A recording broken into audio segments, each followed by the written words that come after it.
আসসালামু আলাইকুম বন্ধুরা, আশা করি আপনারা সকলেই ভালো আছেন। প্রিয় বন্ধুরা, বিশ্বনবী হযরত মুহাম্মদ সাল্লাল্লাহু আলাইহি সাল্লামের জীবনীর চতুর্থ পর্বে আমরা আপনাদের সামনে তুলে ধরেছিলাম রাসূল সাল্লাল্লাহু আলাইহি সাল্লামের প্রিয় মাতৃভূমি ত্যাগের ঘটনা।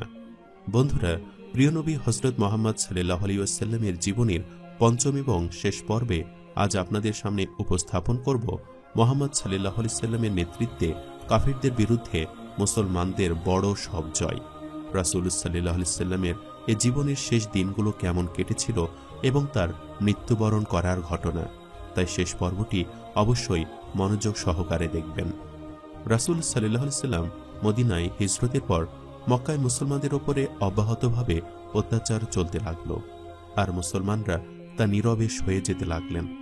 কঠিন কঠিন অত্যাচারে তাদের অতিষ্ঠ করা হতে লাগল, আর তারা তা পরম ধৈর্য সহকারে সয়ে যেতে লাগলেন।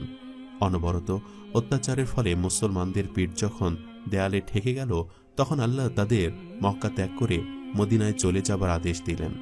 সেখানে পৌঁছানোর পর মুসলমানদের অবস্থান দৃঢ় হতেও দৃঢ়তর হয়ে উঠতে লাগল। এ থেকে পত্তলিকরা প্রমাদ গুনতে লাগল। তারা মুসলমানদের নির্মূল করে দেওয়ার সিদ্ধান্ত নিল। তারা মদিনা আক্রমণ করে মুসলমানদের আক্রমণ করে তাদের সমূলে ধ্বংস করার এক ব্যাপক পরিকল্পনা গ্রহণ করল। এমতো অবস্থায় সর্বশক্তিমান আল্লাহ মুসলমানদের যুদ্ধ করার অনুমতি দান করলেন। আদেশ হল, এবার আঘাতের জবাব আঘাতে দাও, মারের জবাব মারে। শত্রুরা আক্রমণ করলে পূর্ণ শক্তিতে তাদের উপর ঝাঁপিয়ে পড়ো। ওদিকে মদিনায় আরেক সমস্যার উদ্ভব হয়েছিল, তা ছিল মুনাফিক বা কপটচারীদের উত্থান। তারা বাহিরে মুসলমানদের বন্ধু ছিল, কিন্তু অন্তরে ছিল জঘন্যতম শত্রু। তারা মুসলমানদের ঈমান আমলের জন্য এক বিরাট বিপদ স্বরূপ হয়ে ওঠে। এরা ছিল প্রচ্ছন্ন শত্রু। তাদের স্বরূপ বোঝা ছিল অত্যন্ত কঠিন ব্যাপার। তাদের ছিল মুখে মধু আর অন্তরে ছিল বিষ। সামনে তারা মুসলমানদের উৎসাহিত করত, কিন্তু পেছনে করত শত্রুতা। আল্লাহ এ শত্রুদের বিরুদ্ধেও কঠোর মোকাবেলার নির্দেশ দিলেন।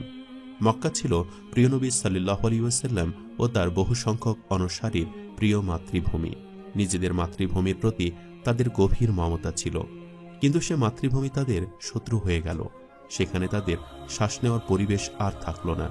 বাধ্য হয়ে তাদের মাতৃভূমি ত্যাগ করতে হলো। নিরুপায় হয়ে ধন সম্পদ, জায়গা জমি সব তাদের ত্যাগ করতে হলো। এমনকি কাবা শরীফের প্রতিও তাদের আর অধিকার থাকল না।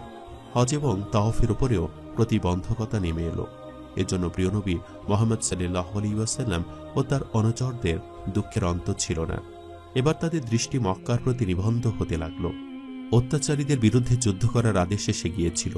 পবিত্র ইসলামকে রক্ষা করার জন্য তলোয়ার ব্যবহারে নির্দেশ এসে গিয়েছিল। এবার মুসলমানরা সিদ্ধান্ত নিলেন যে অত্যাচারীদের তারা সমূলে বিনাশ করবেন। কাফির ও মুনাফিকদের পক্ষ থেকে ইসলামের বিরুদ্ধে যে বিপদ মাথা তুলে দাঁড়িয়েছে তা নির্মূল করবেন। কাবাঘরকে কাফিরদের কবল থেকে মুক্ত করবেন। হজের প্রতিবন্ধকতাও দূর করবেন। মক্কার মুসলমানরা কি অবস্থায় দিনাতিপাত করছেন, তাদের ইচ্ছেটাই বাকি, তা জানার জন্য মুসলমানরা দৌড়ঝাঁপ শুরু করলেন। তারা ছোট ছোট দলে বিভক্ত হয়ে মদিনার বাহিরে বেরিয়ে যেতে লাগলেন। সেখানে মক্কার কুরাইশদের কাফেলার সাথে দেখা সাক্ষাৎ করে তাদের খোঁজখবর নিতে লাগলেন। এক একটা দলে 50 থেকে 100 করে লোক থাকত। এগুলোর মধ্যে 5টি দল ছিল সবচেয়ে খ্যাতনামা। এর প্রথমটির নেতৃত্বে থাকতেন আমির হামজা রাদিয়াল্লাহু তাআলা আনহু। দ্বিতীয়টিতে হযরত উবাইদা বিন হারিস রাদিয়াল্লাহু তাআলা আনহু। তৃতীয় দলে হযরত সাদ বিন আবি ওয়াক্কাস রাদিয়াল্লাহু তাআলা আনহু। চতুর্থ দলে আব্দুল্লাহ বিন জুহাইশ রাদিয়াল্লাহু তাআলা আনহু। এবং পঞ্চম দলের নেতৃত্বে থাকতেন স্বয়ং মহানবী মুহাম্মদ মুস্তাফা সাল্লাল্লাহু আলাইহি ওয়াসাল্লাম। এ দলগুলোর সাথে কুরাইশদের বড় কোনো সংঘর্ষ কখনোই হয়নি। লড়াইয়ের পরিস্থিতি শুরু হতেই তারা কোনো রকমে তা এড়িয়ে যেতেন। এ দলগুলি আরও একটি কাজেও করেছিলেন। তারা পার্শ্ববর্তী বা নিকটবর্তী গোত্রগুলোর সাথে সুসম্পর্ক গড়ে তুলেছিলেন। তাদের সঙ্গে শান্তি চুক্তিও করে নিয়েছিলেন, কেননা তারা ক্ষিপ্ত হয়ে উঠলে মদিনার জন্য বিপজ্জনক হয়ে ওঠার সম্ভাবনা ছিল। সেখানে অশান্তি ছড়িয়ে পড়তে পারত। এই গোত্রগুলোর সাথে সহজেই শান্তি চুক্তি করে নেওয়া হয়েছিল। এমন কি প্রয়োজন, তারা মুসলমানদের সহযোগিতা করার জন্য প্রতিশ্রুতিও দিয়েছিল। হিজরতের পূর্বে আকবায় মদিনার আনসারদের প্রিয় নবী মুহাম্মদ সাল্লাল্লাহু আলাইহি ওয়াসাল্লামের হাতে বায়াত গ্রহণের কথা কুরাইশরা জানতে পেরেছিল। এমনকি তারা একথাও জানতে পেরেছিল যে আনসাররা মুহাম্মদ সাল্লাল্লাহু আলাইহি সাল্লামের জন্য আত্মোৎসর্গ করতেও দ্বিধা করবে না, সেজন্য তারা শপথবদ্ধ হয়েছে। একথা জানার পর কুরাইশরা খুবই ভীত সন্ত্রস্ত হয়ে পড়েছিল। সেদিন তারা বুঝেছিল যে তাদের দিন ফুরিয়ে আসছে, ভয়ঙ্কর রকমের যুদ্ধ বাদতেও খুব বেশি দেরি নেই। সে যুদ্ধের আশঙ্কায় এখন বাস্তব রূপ ধরে তাদের সামনেই দণ্ডায়মান। প্রিয় নবী মুহাম্মদ সাল্লাল্লাহু আলাইহি ওয়াসাল্লাম হিজরতের পরপরই কুরাইশরা বুঝতে পেরেছিল যে তাদের জন্য ভয়ঙ্কর দিন এগিয়ে আসছে। সেদিনই আজ তাদের সামনে দণ্ডায়মান। কুরাইশরা সিরিয়ায় ব্যবসা বাণিজ্যের ব্যাপারে এক অনিশ্চিত অবস্থার মধ্যে দিন কাটাচ্ছিল। তাদের ব্যবসা বাণিজ্য এখন বন্ধের পথে। কুরাইশদের সবচেয়ে বড় নেতা ছিল আবু সুফিয়ান। সে ছিল হারবের পুত্র। বাণিজ্যের উদ্দেশ্যে সে মক্কা থেকে যাত্রা করেছিল। তার খবরও অতি দ্রুত মদিনার মুসলমানদের কাছে পৌঁছে গিয়েছিল। আবু সুফিয়ান সিরিয়ায় বাণিজ্য করতে গিয়েছিল, আরও অনেক কুরাইশ তার সঙ্গে ছিল। বাণিজ্যে অভাবনীয় সাফল্য লাভ করে প্রচুর ধন সম্পদ নিয়ে মক্কার পথে রওনা হয়েছিল। আবু সুফিয়ান ভীত সন্ত্রস্ত হয়ে পড়ল এ ভেবে যে তাদের সম্পদ প্রচুর, কিন্তু লোকজন কম। তাই সে আশঙ্কা করছিল যে পথে যদি মুসলমানরা হামলা করে বসে তাহলে কি উপায় হবে। এ কথা ভেবে কুরাইশদের কাছে অতি দ্রুত একটি লোক পাঠিয়ে দিল। সে ছিল আমরের পুত্র জমজম। আবু সুফিয়ান চাচ্ছিল যে কুরাইশদের কাছে এ বিপদের খবর দ্রুত পৌঁছে যাক, যাতে কুরাইশরা তাকে সাহায্যের জন্য লোক পাঠায়। জমজমকে সে এই বলে পাঠালো, তুমি মক্কায় পৌঁছেই তোমার বাহন উটের কান দুটি কেটে দেবে, নিজের জামাকাপড় সামনে পেছনে চিরে ফেলে পাগলের মতো চিৎকার করবে আর বলবে, সাহায্য করো, সাহায্য করো। মক্কায় কোনো বিপদের কথা জানিয়ে কারো কাছে সাহায্য চাওয়ার এটাই ছিল রীতি। এভাবে সারা শহরে খবর ছড়িয়ে পড়ত। তারপর দেখতে দেখতে সেখানে লোকে লোকারণ্য হয়ে পড়ত। দ্বিতীয় হিজরির শাবান মাসের কথা। মক্কায় আব্দুল মুত্তালিবের কন্যা আতিকা এক স্বপ্নে দেখলেন। এ স্বপ্ন ছিল খুবই ভীতিকর। আতিকা ভীত সন্ত্রস্ত হয়ে পড়লেন। ভয়ে তার চেহারা ফ্যাকাশে হয়ে গেল। তিনি দেখলেন এক উষ্ট্রারোহী খুব দ্রুতবেগে এগিয়ে আসছে। তারপর আফতা এসে থেমে গেল এবং চিৎকার করে বলতে লাগল, কুরাইশ বৃন্দ, 3 দিনের মধ্যে হত্যার উপত্যকায় পৌঁছে যাও। এ কথা শুনেই সব লোক সেখানে জমা হয়ে গেল। তারপর সে লোকটি কাবা গৃহে পৌঁছে গেল। সাথে সাথে তারাও কাবা প্রাঙ্গণে গিয়ে উপস্থিত হল। সমস্ত লোক তাকে ঘিরে দাঁড়িয়ে রইল। তারপর সে লোকটি হঠাৎ কাবা ঘরের ছাদের উপরে উঠে উপস্থিত জনতার উদ্দেশ্যে চিৎকার করে বলতে লাগল, কুরাইশ বৃন্দ, 3 দিনের মধ্যে হত্যার উপত্যকায় পৌঁছে যাও। তারপর তার উট এক পাহাড়ের উপরে গিয়ে উঠল। পাহাড়টির নাম আবু কুবিশ। সেখানে পৌঁছে সে পুনরায় চিৎকার করে বলল, কুরাইশ বৃন্দ, 3 দিনের মধ্যেই তোমরা হত্যার উপত্যকায় পৌঁছে যাও। তারপর সে বড় একটি পাথর উঠিয়ে সেটি সজোরে মাটির দিকে নিক্ষেপ করল। সেটি মাটিতে পড়ার সাথে সাথেই ভেঙ্গে চুরমার হয়ে গেল। তারই ভাঙ্গা টুকরো মক্কার ঘরে ঘরে পৌঁছে দেওয়া হলো। একটি ঘরও বাদ গেল না। আতিকা তার ভাই আব্বাসকে ডেকে এ স্বপ্ন বৃত্তান্ত শোনালেন।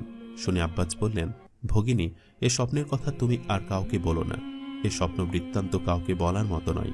কিন্তু স্বয়ং আব্বাস তা তার এক বন্ধুকে শোনালেন। সে শোনা মাত্রই এ কথা ঝড়ের বেগে সারা মক্কা নগরে ছড়িয়ে পড়ল। আবু জেহেল ও তার সাথীরাও তা জেনে ফেলল। এ কথা শুনে আতিকাকে সে খুব ব্যঙ্গ করল। আবু জেহেল ব্যঙ্গ করে আব্বাসকে বলল, বাহ বাহ, এতদিন আমাদের মধ্য থেকে এক পুরুষ ব্যক্তি নবী হয়েছিল, এখন দেখছি একজন মহিলাও নবী হয়েছেন। কিন্তু আতিকার স্বপ্ন ছিল সত্য। জমজম 3 দিন পর মক্কায় এসে পৌঁছালো। মক্কায় পৌঁছে সে তার বাহন উটের 2টি কান কেটে দিল, তার গায়ের জামা সামনে পেছনে ফেড়ে ফেলল। তারপর উন্মাদের মতো চিৎকার করে বলতে লাগলো, কুরাইশ বৃন্দ, লুই বিন গালিবের সন্তানগণ, তোমাদের কাফেলা এগিয়ে আসছে, মূসক ও সুগন্ধির বহর নিয়ে আসছে। এছাড়াও আরো অনেক মাল সামান। তোমরা এগিয়ে গিয়ে তাদের রক্ষা করো। মুহাম্মদ ও তার দলবলে লুট করে নেওয়ার আগেই তাদের রক্ষা করো।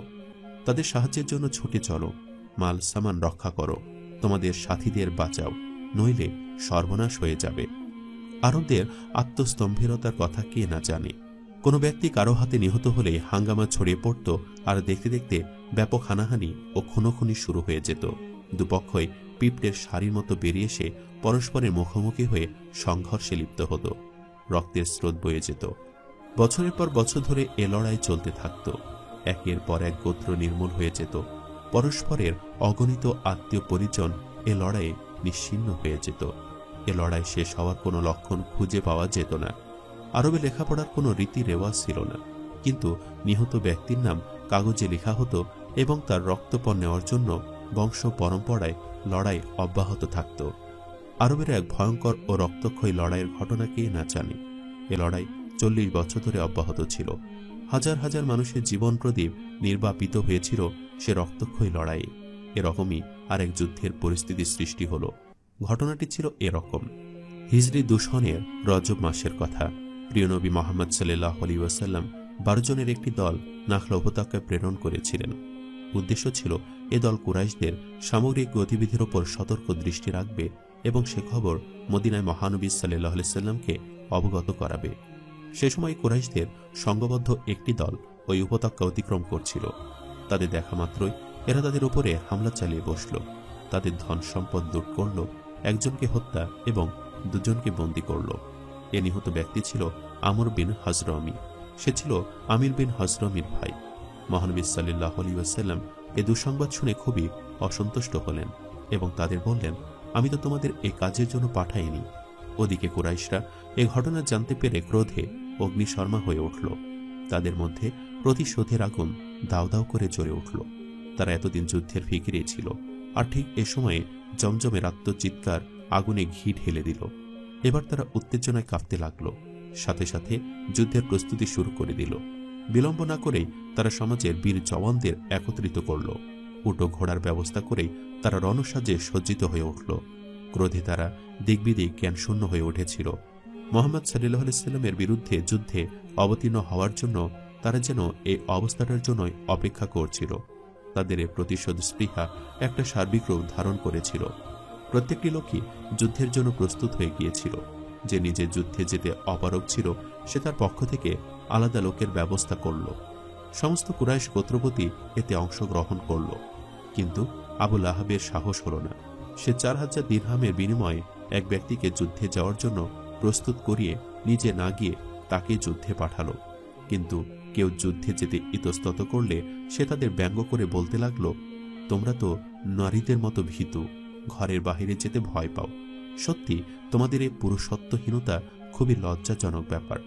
এর ফলে কেউ আর লজ্জায় ঘরে থাকতে পারল না। যুদ্ধং দেহি বলে তারাও যুদ্ধের জন্য প্রস্তুত হতে লাগলো। কিছু লোক মানুষের মনে সাহস আর উত্তেজনা ছড়ানোর কাজে নেমে পড়ল। তাদের মধ্যে সোহাইল নামে এক ব্যক্তি ছিল।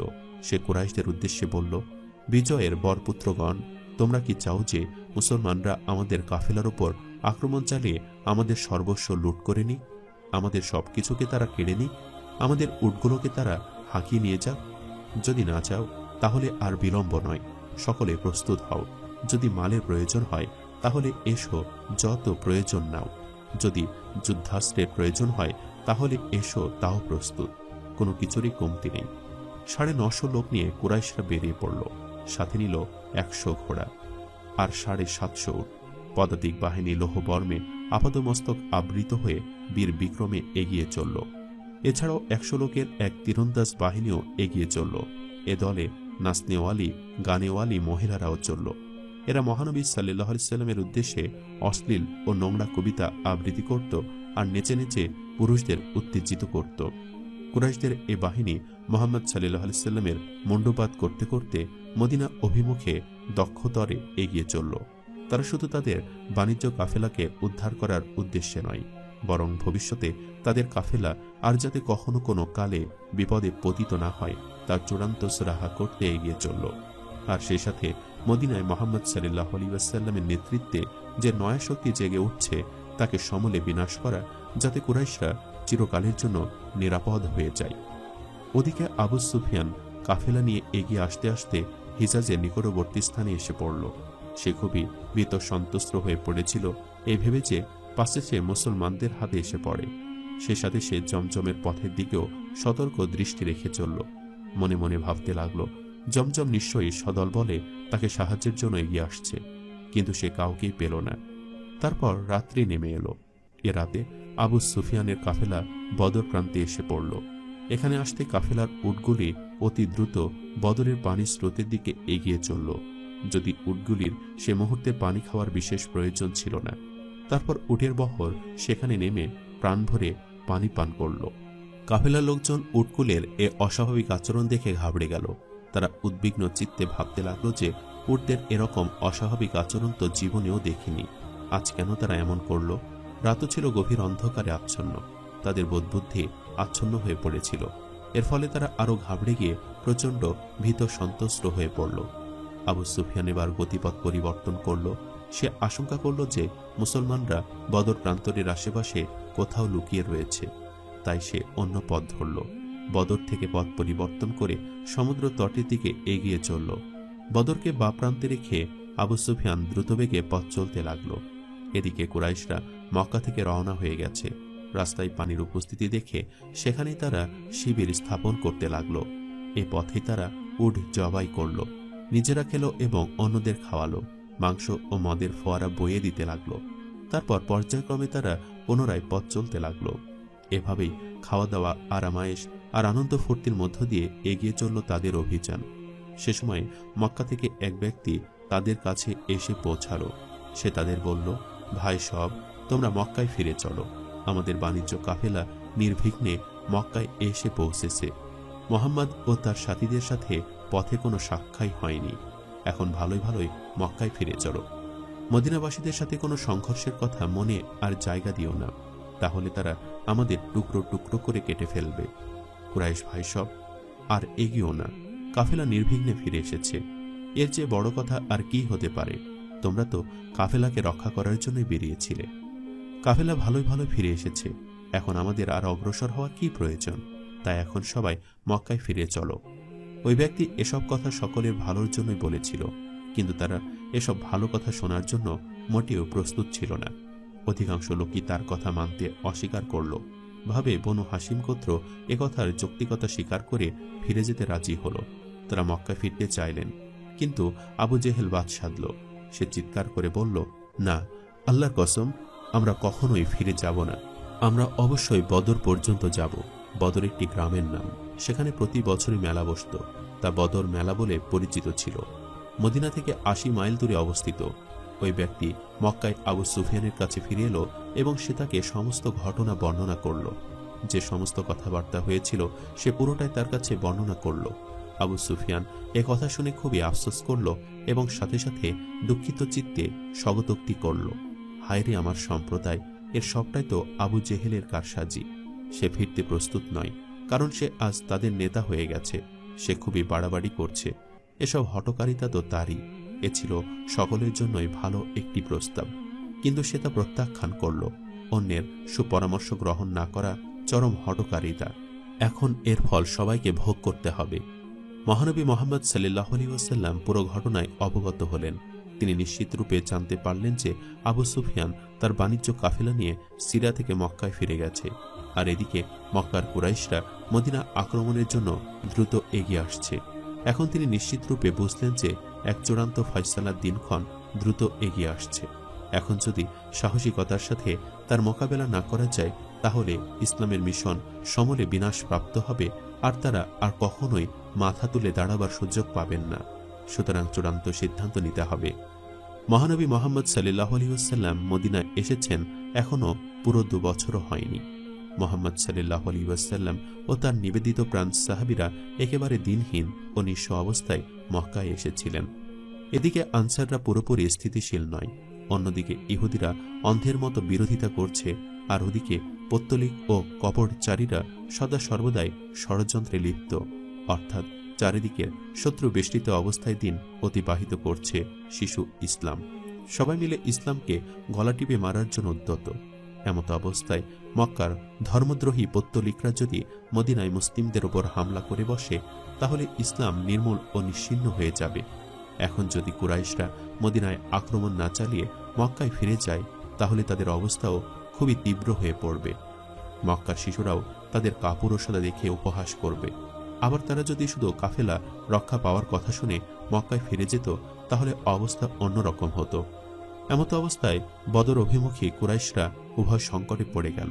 তারা ভাবল, মক্কায় খালি হাতে ফিরে গেলে মুসলমানদের শক্তি বৃদ্ধি হবে এবং পরবর্তীকালে তারা তাদের জন্য বিপজ্জনক বলে প্রতীয়মান হবে। আবার এদিকে কুরাইশ বাহিনীকে যদি ছেড়ে দেওয়া হয়, তাহলে তারা আরও শক্তিশালী হয়ে উঠবে। তাদের ইঙ্গিতে সমস্ত পৌত্তলিক গোত্র মুসলমানদের বিরুদ্ধে অস্ত্র ধারণ করবে এবং মদিনার ইহুদি পৌত্তলিক ও কপটচারীদের ঔদ্ধত্য বেড়ে যাবে। তার পুরোটাই হবে ইসলাম ও মুসলমানদের অস্তিত্বের জন্য হুমকি স্বরূপ, যার ফলে মদিনায় মুসলমানদের বসবাস করা সুকঠিন হয়ে পড়বে। মুসলমানদের আর কোনো মানমর্যাদা ও প্রতিপত্তিকেও স্বীকার করবে না। শত্রুরা যাকে ইচ্ছা তাকে আঘাত করবে, হত্যা করবে, তাদের ধনসম্পদ ও ইজ্জত সম্ভ্রমে হামলা চালাবে। এসব কথা বিবেচনা করে মোহাম্মদ মহানবী সাল্লাল্লাহু আলাইহি ওয়াসাল্লাম যার কাছে যা আছে, যার যা শক্তি সাহস আছে তা জমা করে সম্মিলিতভাবে বেরিয়ে পড়বেন এবং যুদ্ধের প্রান্তরে পৌঁছে ভাগ্য পরীক্ষা করবেন।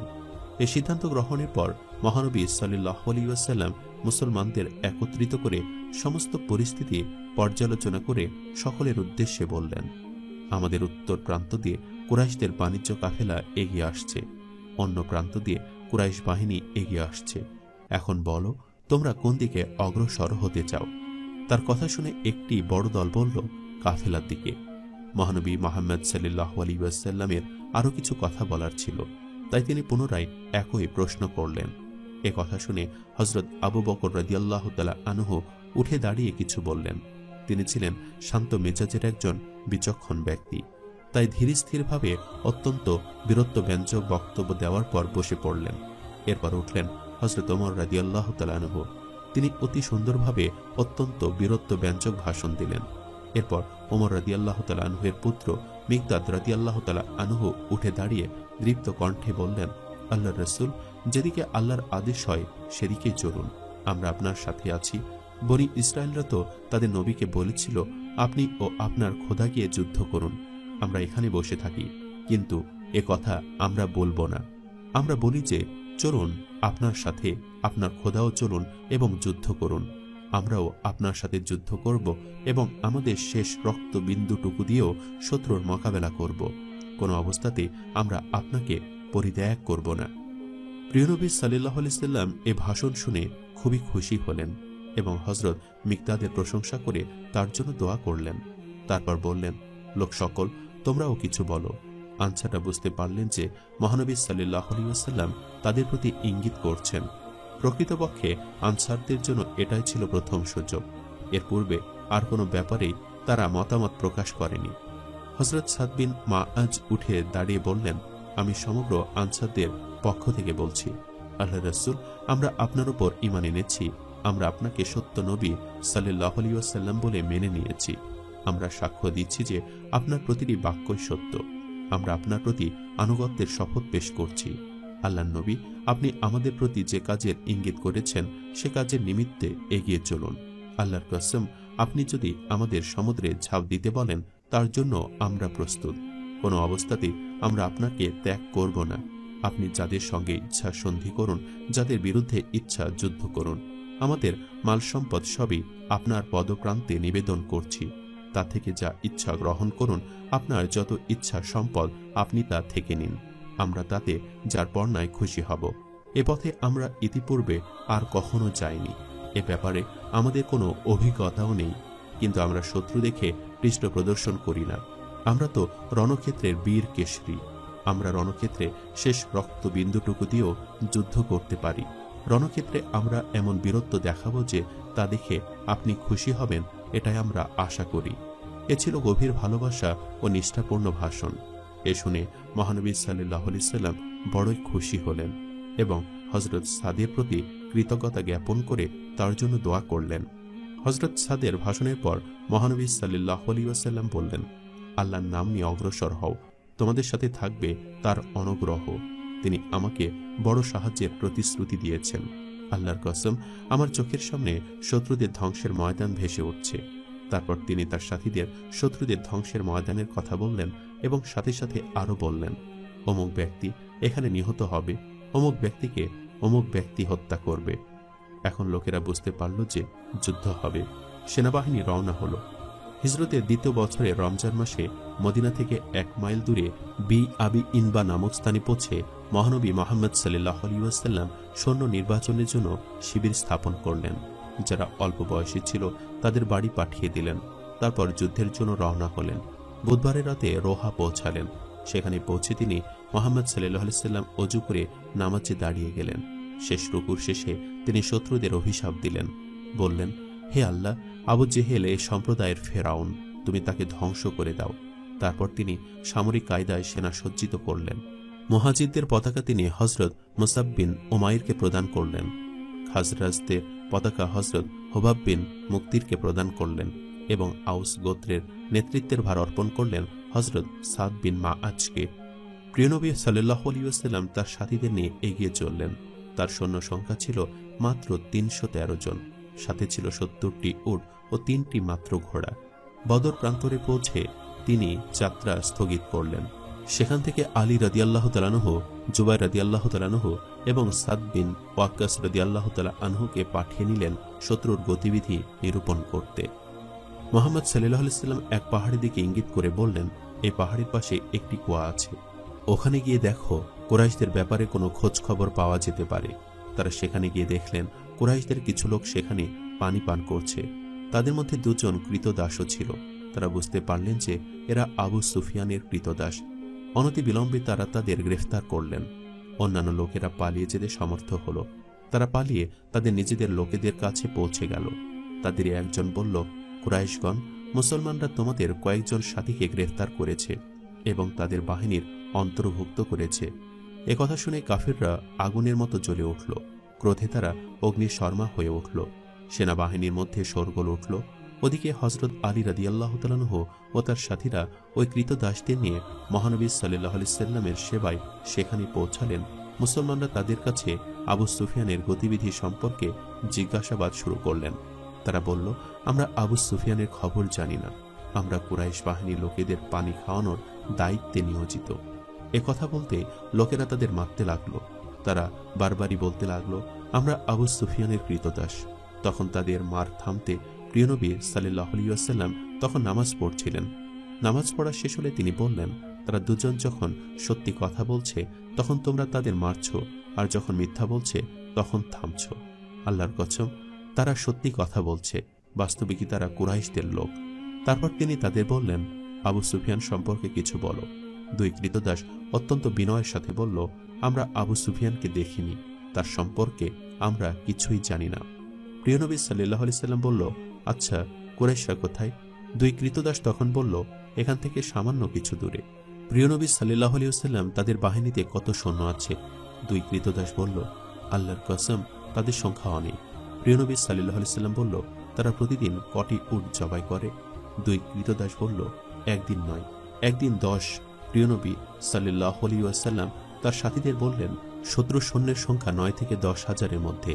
তারপর বললেন, মক্কা তার কলিজার টুকরোগুলোকে তোমাদের দিকে চেলে দিয়েছে। প্রিয়নবী সাল্লাল্লাহু আলাইহি সাল্লাম বদর নামক স্থানে গিয়ে পৌঁছে তার সাথীদের বললেন, আমাদের কোথায় অবস্থান করাটা ঠিক বলে তোমরা বিবেচনা করো।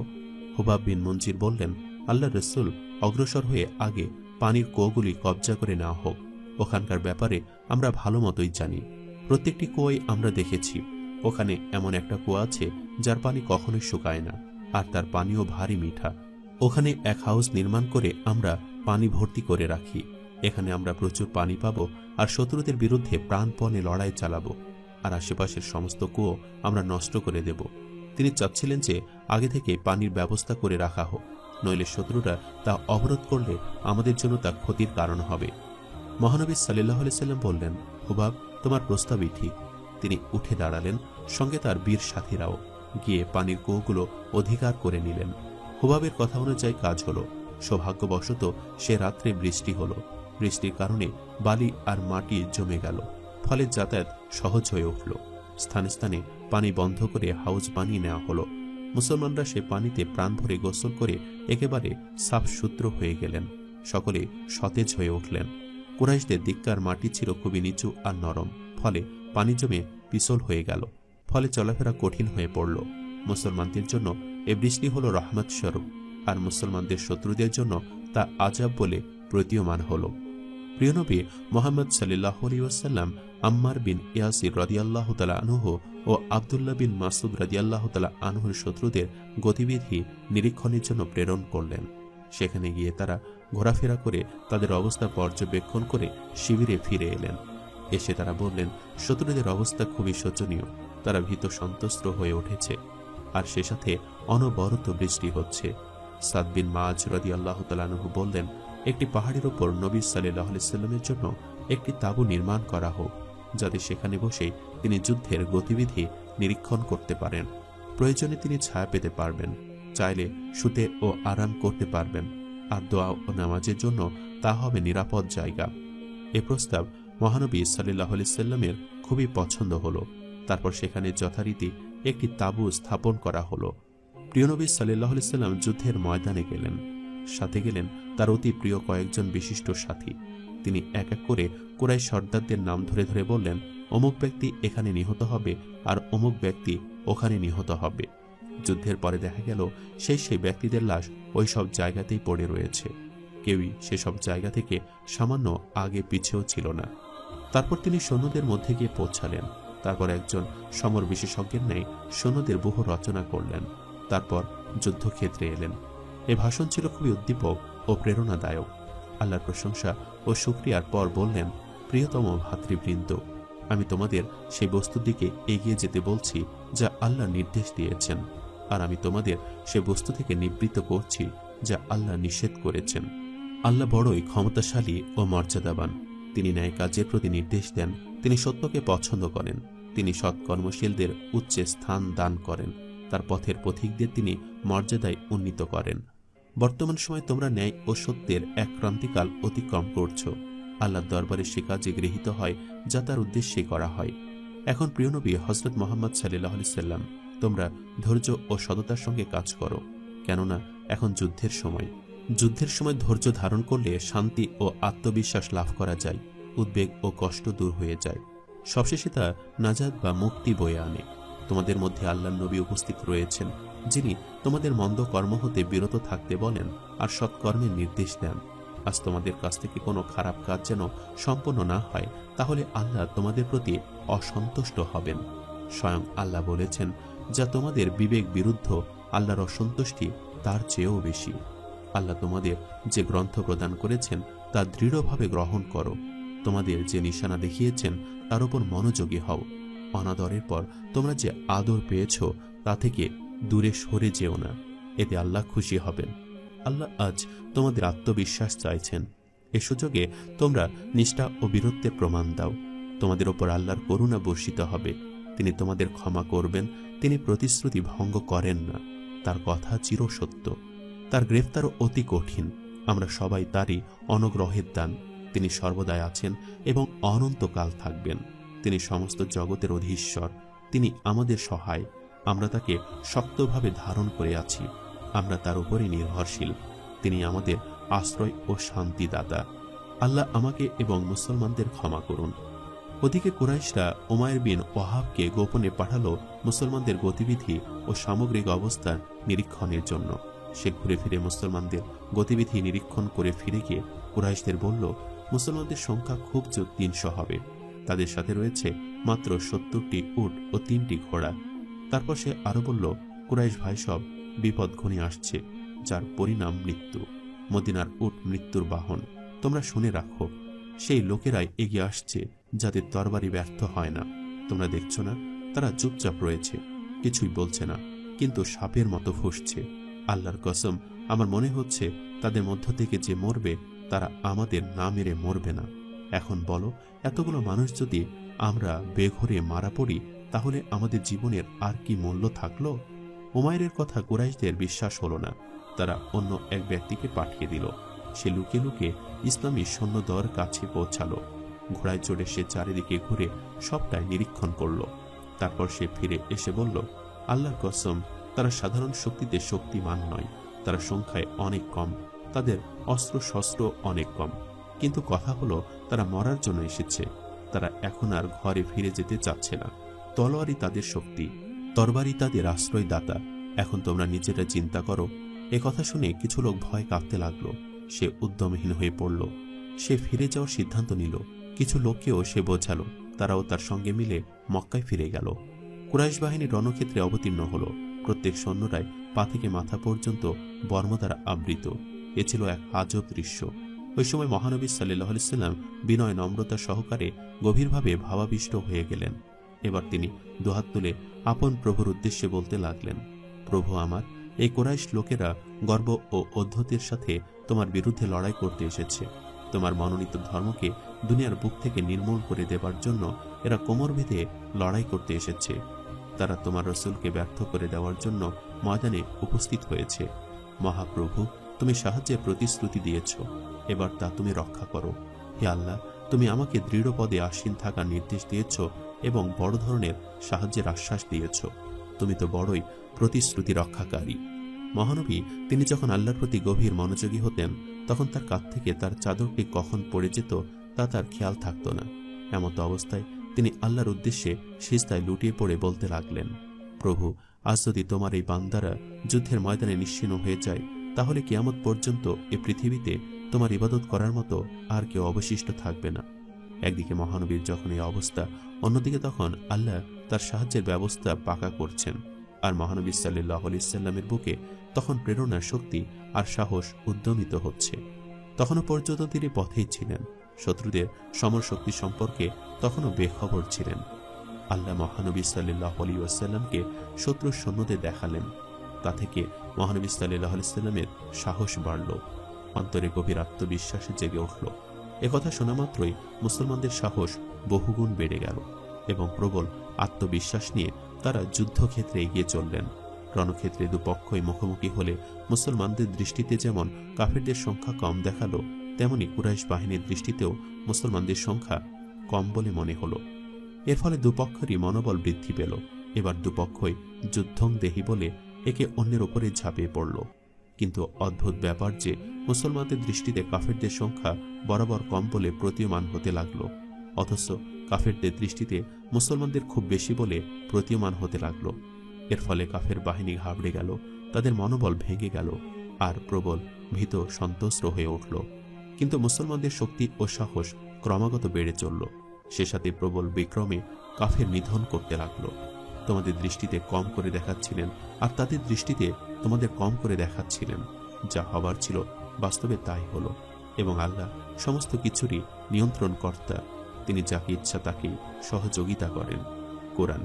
কুরাইশ বাহিনীর কিছু লোক পানি পান করার জন্য মুসলমানদের হাউসের নিকটবর্তী হলে মুসলমানরা তাদের ভাগিয়ে দিতে চাইলেন, কিন্তু শান্তি ও করুণার প্রতিমূর্তি মহানবী সাল্লাল্লাহু আলাইহি সাল্লাম বললেন, পানি নিতে দাও। যারাই পানি পান করুক না কেন, তারা কেউ জীবিত ফিরে যেতে পারবে না। প্রবল পরাক্রমে যুদ্ধ চলছিল।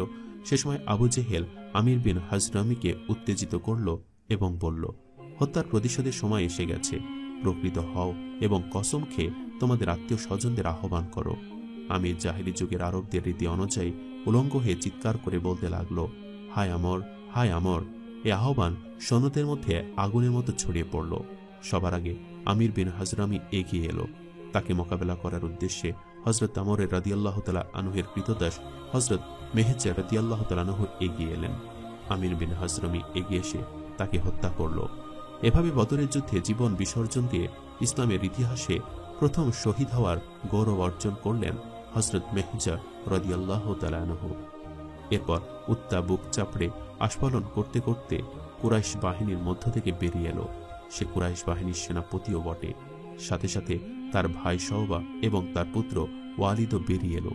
এদিকে মুসলিম বাহিনীর মধ্য থেকে তাদের মোকাবেলায় তিনি আনসার জওয়ান বেরিয়ে এলেন।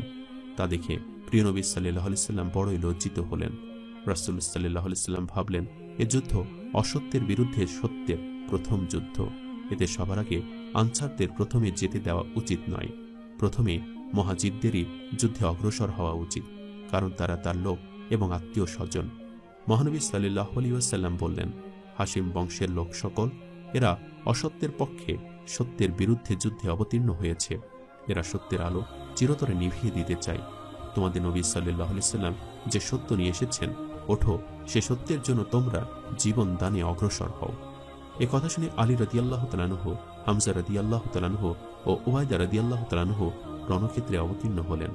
উত্তা তার পুত্রকে বলল, ওয়ালিদ, অগ্রসর হও। ওয়ালিদ মোকাবেলায় এগিয়ে এলো। হযরত আলী রাদিয়াল্লাহু তাআলা আনহু অগ্রসর হয়ে তাকে জামালয় পাঠিয়ে দিলেন। তারপর উত্তা নিজে অগ্রসর হলো। এবার হামজা রাদিয়াল্লাহু তাআলা আনহু অগ্রসর হয়ে তাকে জামালয় পাঠিয়ে দিলেন। এবার শওবা এলো। মোকাবেলায় হযরত আবু উবাইদা রাদিয়াল্লাহু তাআলা আনহু বেরিয়ে এলেন। শওবা তাকে প্রচণ্ড জোরে আঘাত করল। ফলে উবাইদা মারাত্মক আহত হলেন। তার বাহু কেটে আলাদা হয়ে গেল। হযরত হামজা রাদিয়াল্লাহু তাআলা আনহু ও আলী রাদিয়াল্লাহু তাআলা আনহু এই অবস্থা দেখে দ্রুত অগ্রসর হয়ে সবাকে জাহান্নামে পাঠিয়ে দিলেন। তারপর তাকে কাঁধে করে উঠিয়ে নিয়ে মহানবী সাল্লাল্লাহু আলাইহি সাল্লামের কাছে গেলেন। এর কয়েকদিন পরে হযরত উবাইদা রাদিয়াল্লাহু তাআলা আনহু জান্নাতবাসী হলেন। এর পরপরই পরস্পরের মধ্যে ঘোরতর যুদ্ধ শুরু হয়ে গেল। মহানবী সাল্লাল্লাহু আলাইহি সাল্লাম তার অনুচরদের অনুপ্রাণিত ও উৎসাহিত করতে গিয়ে বললেন, এগিয়ে চলো, জান্নাতের পানে এগিয়ে চলো, যা আকাশ ও পৃথিবী জুড়ে সুবিস্তৃত। উমাইর বিন হাম্মাম জান্নাতের সুসংবাদ শুনে আনন্দে উদ্বেলিত হয়ে উঠলেন এবং বললেন, বাহ বা জান্নাতে পৌঁছানোর এত উপযুক্ত সময় যে সত্যের জন্য আমি শাহাদাত বরণ করি। সে সময় তিনি খেজুর খাচ্ছিলেন। জান্নাতের খুশবু পাওয়ার পর এ খেজুরের আর স্বাদ কি পাওয়া যেতে পারে? অনতিবিলম্বে তা ছুড়ে ফেলে দিয়ে তিনি বীর বিক্রমে শত্রু বাহিনীর মধ্যে ঢুকে পড়লেন। বীর বিক্রমে লড়াই করতে করতে কিছু সময়ের মধ্যে তিনি শাহাদাত বরণ করলেন। পুরোদমে লড়াই চলছিল, পরস্পরকে হামলা করছিল। প্রিয় নবী সাল্লাল্লাহু আলাইহি সাল্লাম এক মুঠো বালি নিয়ে শত্রুদের দিকে নিক্ষেপ করলেন এবং বললেন, মুখে চুন কালি পড়ুক, মুখে চুন কালি পড়ুক। এ ছিল নবী মুহাম্মদ সাল্লাল্লাহু আলাইহি সাল্লামের হাত, আর ছিল আল্লাহর কুদরত। এ মুঠো ভর্তি বালি আজাব হয়ে উড়ে গিয়ে শত্রুদের চোখে পড়ে চোখ অন্ধকার করে দিল। শত্রুরা চোখ ডলতে লাগলো। মুসলমানরা পূর্ণ শক্তি দিয়ে ঝাঁপিয়ে পড়ে তাদের জাহান্নামে পাঠাতে লাগলেন। অবশেষে শত্রুদের পরাজয় হলো, মুসলিমরা জয়লাভ করলেন। সত্য বিজয়ী হলো, অসত্য পরাজিত হলো। তখনও যুদ্ধ চলছিল। আব্দুল্লাহ আসওয়াদের পুত্র আসওয়াদ মখজুম গোত্রের লোক আসওয়াদ বলল, আল্লাহর কসম, আমি মুসলমানদের হাউজে গিয়ে তাদের পানি পান করব, গিয়ে তা শেষ করে দেব। তা না করতে পারলে আমার জীবন বিসর্জন দেব। সে খুব দ্রুত বেরিয়ে এসে হাউজের কাছে গিয়ে পৌঁছালো। নিকটে ছিলেন হযরত হামজা রাদিয়াল্লাহু তাআলা আনহু। তিনি বিদ্যুৎ বেগে তার উপরে ওসি চালনা করলেন। এ আঘাত ছিল খুবই মারাত্মক, ফলে তার পা কেটে আলাদা হয়ে গেল। এবার সে ঘেঁষটাতে ঘেঁষটাতে হাউজে গিয়ে পড়ল। তার অন্য পাটিও অস্ত্রাঘাতে আলাদা করে দেওয়া হলো এবং সে পানিও পান করল। হামজা রাদিয়াল্লাহু তাআলা আনহু আবারও একটা ভয়ঙ্কর অস্ত্রাঘাত করলেন। সে আঘাতে সে একেবারে ঠান্ডা হয়ে গেল। যুদ্ধ শেষ হলে প্রিয় নবী সাল্লাল্লাহু আলাইহি সাল্লাম বললেন, দেখো আবু জেহেল কোথায়? সে কোথাও মরে পড়ে আছে। আব্দুল্লাহ বিন মাসউদ রাদিয়াল্লাহু তাআলা আনহু তার সন্ধানে বেরিয়ে পড়লেন। তিনি দেখলেন সে এক জায়গায় পড়ে ধুঁকতে ধুঁকতে মারা যাচ্ছে। আব্দুল্লাহ বিন মাসউদ রাদিয়াল্লাহু তাআলা আনহু তার গলায় পা রেখে মাথা দেহ থেকে আলাদা করে প্রিয় নবী সাল্লাল্লাহু আলাইহি সাল্লামের কাছে চলে এলেন। এভাবে খোদাদ্রোহী ও অংশীবাদের এক পতাকাবাহী ও ইসলামের এক জঘন্যতম শত্রু জাহান্নামে গেল। এর মধ্যেই অনেক কুরাইশ সর্দারের দেহে মাথা ছিল না।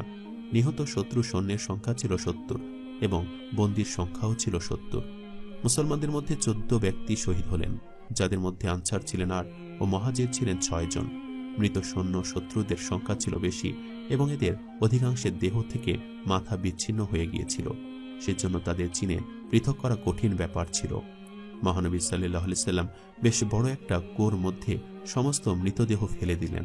তারপর তার উপরে মাটি চাপা দিয়ে দিলেন। তিনি তাদের প্রত্যেকের নাম নিয়ে জোরে জোরে বলতে লাগলেন, কি জঘন্যতম আত্মীয় স্বজন বলে পরিচয় দিলে তোমরা? তোমরা কি আমার প্রভুর মতো তোমাদের প্রভুকে সত্যবাদী ও প্রতিশ্রুতি পালনকারী হিসেবে পেয়েছ? তোমরা আমাকে মিথ্যাবাদী বলে মনে করেছ, আর অন্যেরা এরা আমাকে সত্যবাদী বলে গ্রহণ করেছে। তোমরা আমাকে আমার মাতৃভূমি থেকে বিতাড়িত করেছ, আর অন্যরা আমাকে আশ্রয় দিয়েছে। তোমরা আমার বিরুদ্ধে যুদ্ধ করেছ, আর অন্যেরা আমাকে সাহায্য করেছে। সাথীরা বললেন, আল্লাহর রাসূল, যারা মারা গেছে এ কথা তাদের উদ্দেশ্যে বলছেন? মহানবী সাল্লাল্লাহু আলাইহি সাল্লাম বললেন, এরা জেনে গেছে আমার প্রভুর প্রতিশ্রুতি সত্য ছিল। তারপর আবু জেহেলের মৃতদেহের পানে তাকিয়ে বললেন, এ ফেরাউনের চেয়েও জঘন্য বদমাইশ। ফেরাউন তার দুরবস্থার সময় আল্লাহকে স্মরণ করেছিল, কিন্তু আবু জেহেল তার দুরবস্থার সময় লাত উজ্জাকেও স্মরণ করছিল। যুদ্ধ শেষে প্রিয় নবী সাল্লাল্লাহু আলাইহি সাল্লাম যায়েদ বিন হারিসা রাদিয়াল্লাহু তাআলা আনহু ও আব্দুল্লাহ বিন রাওয়াহাকে মদিনায় পাঠিয়ে দিলেন মদিনাবাসীদের যুদ্ধ জয়ের সুসংবাদ জানাতে। বিজয়ের সংবাদে মুসলমানরা খুশি ও আনন্দে উদ্বেলিত হয়ে উঠলেন, কিন্তু মুনাফিক ও ইহুদিদের দেহ থেকে যেন কালো ঘাম ছুটতে লাগলো। বদর যুদ্ধে মুসলমানরা জয়লাভ করলেন, আর ইসলামের শত্রুরা চরমভাবে পরাজিত হল। যুদ্ধের পরে প্রচুর মালামাল মুসলমানদের হস্তগত হল। তা বিলি বন্টনের সময় মুসলমানদের মধ্যে মতভেদ দেখা দিল। সে মতবিরোধ এক পর্যায়ে ঝগড়াঝাটির পর্যায়ে চলে গেল। যুদ্ধফেরত কয়েকজন জওয়ান বলল, এ মালামালের প্রকৃত অধিকারী তো আমরাই তো জীবন বাজি রেখে যুদ্ধ করে শত্রুদের পরাজিত করেছি। বয়স্ক লোকেরা বলল, তাই যদি বলো তাহলে এ মালামালের প্রকৃত অধিকার আমাদের, কেননা আমরা শত্রুদের কবল থেকে তোমাদের রক্ষা করেছি। সাদ বিন মুআজ বললেন, আল্লাহর রাসূল, দুর্বলরা কি যুবকদের সমান ভাগ পাবে? প্রিয় নবী সাল্লাল্লাহু আলাইহি সাল্লাম বললেন, আরে ভাই, দুর্বলদের কারণেই তো আল্লাহর সাহায্য এসেছে। এর মধ্যে আল্লাহর পবিত্র বাণী নিয়ে ফেরেশতা জিবরাইল আলাইহিস সালাম অবতীর্ণ হলেন। আয়াত নাজিল হলো, হে নবী, তারা তোমাকে আনফাল সম্পর্কে জিজ্ঞেস করছে। তাদের বলো, যুদ্ধলব্ধ মাল আল্লাহ ও তার রাসূলের। তোমরা আল্লাহর নাফরমানি ও অসন্তুষ্টি থেকে নিজেদের রক্ষা করো এবং পরস্পরের মধ্যে সুসম্পর্ক বজায় রাখো। আর যদি তোমরা মুমিন হও তাহলে আল্লাহ ও তার রাসূলের কথা মেনে চলো। কোরআন সূরা আনফাল। প্রিয় নবী মুহাম্মদ সাল্লাল্লাহু আলাইহি সাল্লাম ঘোষণা করলেন, যে ব্যক্তিকে হত্যা করেছে তার মালের অধিকারী সেই ব্যক্তি, যে ব্যক্তিকে বন্দী করেছে সেই ব্যক্তির মালের অধিকারী সেই ব্যক্তি। আর যুদ্ধক্ষেত্রে সাধারণভাবে অর্থাৎ বিনা লড়াইয়ে যে মাল হস্তগত হয়েছে তা সকলের।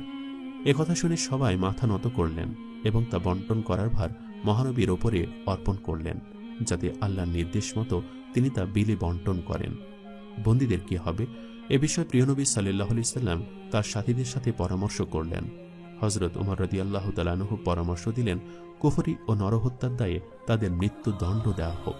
হযরত আবু বকর রাদিয়াল্লাহু তাআলা আনহু বললেন, আল্লাহর রাসূল, এরা তো আপনারই আত্মীয় স্বজন, আজ আল্লাহ তাদের আপনারই অধীন করে দিয়েছেন। আমার প্রস্তাব যে হত্যা না করে এদের কাছ থেকে রক্তপান আদায় করা হোক। এর ফলে কিছু সহায় সম্পদ এসে যাবে, আর এমনও হতে পারে যে আল্লাহ তাদের সম্মতি দিয়েছেন। আগামী দিনে এরাই আপনার সাথী ও সহযোগী হয়ে গেছে। হযরত আবু বকর রাদিয়াল্লাহু তাআলা আনহুর প্রস্তাব প্রিয় নবী হযরত মুহাম্মদ সাল্লাল্লাহু আলাইহি সাল্লামের কাছে পছন্দনীয় হলো। যারা ক্ষতিপূরণ দিতে সমর্থ ছিল তাদের কাছ থেকে ক্ষতিপূরণ আদায় করা হলো। যারা গরিব ও অসহায় ছিল কিন্তু পড়ালেখা জানত, তাদের প্রতি একজনের দায়িত্বে 10 জন করে মুসলমানের লেখাপড়া শেখানোর দায়িত্ব দেওয়া হলো। আর যারা মূর্খ ও অপদার্থ ছিল তাদের এমনি মুক্তি দেওয়া হলো। প্রিয় নবী সাল্লাল্লাহু আলাইহি সাল্লাম বিজয়ের বেশে মদিনায় প্রত্যাবর্তন করলেন। আল্লাহর প্রতি কৃতজ্ঞতায় তার মন প্রাণ পূর্ণ হয়ে উঠেছিল। মদিনায় মুসলমানরা বিজয়ের আনন্দে উদ্বেলিত হয়ে উঠেছিল। বদরের যুদ্ধের পরিণামে ইসলামের শত্রুরা পরাভূত হল, মুনাফিকরা আতঙ্কগ্রস্ত হয়ে পড়ল। মদিনার ইহুদিরা মুসলমানদের ভয়ে ভীত হয়ে পড়ল। ইসলামের অনেক কট্টর শত্রু ইসলাম গ্রহণ করল। মক্কায় 1 মাসের যাবৎ ঘরে ঘরে শোক পালন করা হলো। অনেক মহিলা বিধবা হয়ে গেল, অনেক সন্তান এতিম হল। শোকের আতিশয্যে তারা মাথার চুল ছিঁড়তে লাগল। কুরাইশদের মধ্যে অনেক বিশিষ্ট ব্যক্তি নিহত হল, তাদের অপরিমিত সম্পদ ধুলোয় মিশে গেল। এ পরাজয় তাদের মান সম্মান ইজ্জত সম্ভ্রম ভুলণ্ঠিত হয়ে গেল। এজন্য তারা খুবই দুঃখিত ছিল। উমাইর বিন ওয়াহাব ইসলামের এক কঠোর শত্রু ছিল। সেও সাফওয়ান বিন উমাইর হিজরায় বসে বদরের শোকে বুক চাপড়াচ্ছিল। সাফওয়ান বলল, আল্লাহর কসম, এ জীবন আমার নিরানন্দ হয়ে গেল। উমাইর বলল, ঠিক বলেছ, আমি তো দেনায় ডুবে রয়েছি, বাচ্চাদের চিন্তায়ও আমি দিশেহারা। আমি মুহাম্মদ সাল্লাল্লাহু আলাইহি সাল্লামকে খতম না করে ছাড়ব না, আমার ছেলেও সেখানে বন্দী। সাফওয়ান বলল, তুমি ঋণের পরোয়া করো না, বাচ্চাদের কথাও ভুলে যাও, তাদের দায়িত্ব আমি নিচ্ছি।